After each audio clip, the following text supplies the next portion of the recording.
از قلم مرجان کتب دوسری قسط۔ تم شور ہو کہ کچھ نہیں ہوا؟ قمبر کے سوال پر ابو تراب نے اس کی جانب دیکھ کے اسبات میں سر ہلایا۔ وہ اچھے خاصے بھاری مٹی کے گڑھے تھے۔ نجف کو سنجیدگی سے آگے ہو کر کہنا پڑا، جبکہ اس کے آگے ہونے پر ٹیبل پر رکھے اپنے ہاتھ سمیٹ کر کرسی سے پشت لگاتے ابو تراب نے نجف کو ٹھٹکا دیا۔ تم جیسے فٹ اور مضبوط ہونے کے فائدے۔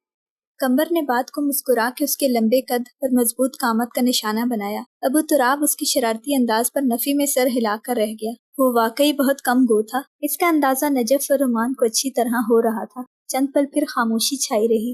کتنی عجیب بات ہے، نجف کے ہوتے ہوئے خاموشی۔ قمبر کے ہنسنے پر نجف نے گھور کے اسے دیکھا۔ میں نے کچھ کہہ دیا نا تو بہت برا لگے گا۔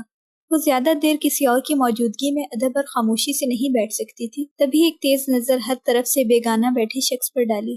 لگتا ہے یہ طنز میرے لیے نہیں تھا۔ قمبر کے شرارتی اندازے پر رومان بھی زیادہ دیر تک سنجیدہ نہیں رہ سکی۔ ہم تین کے علاوہ یہاں کوئی اور ہے جس کو کہا جائے؟ اس کا انداز ایسا تھا کہ رومان نے بمشکل ہنسی ضبط کی۔ وہیں ابو تراب کی پیشانی پر شکنیں بننے لگی۔ اسے کسی کی بے تکلفی کبھی ناپسند نہیں آئی تھی، مگر نہ جانے کیوں اس عورت نے اسے کترانے پر مجبور کر رکھا تھا۔ اسے ہنوز خاموش اور اپنے میں مست دیکھ کر نجف نے ویٹر کو آتے دیکھا۔ ویٹر باری باری ان چاروں کے آگے آئس کریم رکھنے لگا، اور کھانے کو دیکھتے ہی درے نجف ہر غم بھول جاتی تھی تو پھر ہر کسی سے غافل بیٹھا ابو تراب غضنفر کون تھا بھلا؟ بہت ندیدی ہو تم قسم سے۔ اس کو پوری جاں فشانی سے ہمیشہ کی طرح کھاتے دیکھ کر قمبر کہاں پیچھے رہ سکتا تھا۔ رومان سے کچھ سیکھو۔ اس کی اگلی بات پر مطمئن بیٹھی رومان کے حلق میں نرم سی آئس کریم پھنس گئی۔ ناسمجھی سے چہرہ اٹھا کر سامنے بیٹھے قمبر کو دیکھا جو آرام سے آئس کریم کھا رہا تھا۔ یہ لو۔ ذرا سا چکھ کر رومان نے اس کی جانب اپنی آئس کریم بھی دھکیلی تو نجف نے مسکرا کر اسے دیکھا اور پھر اپنا ختم ہوا باؤل سائڈ پہ رکھ کے اس کے والے سے کھانے لگی۔ تمہیں ایک مزے کی بات بتاتا ہوں یار۔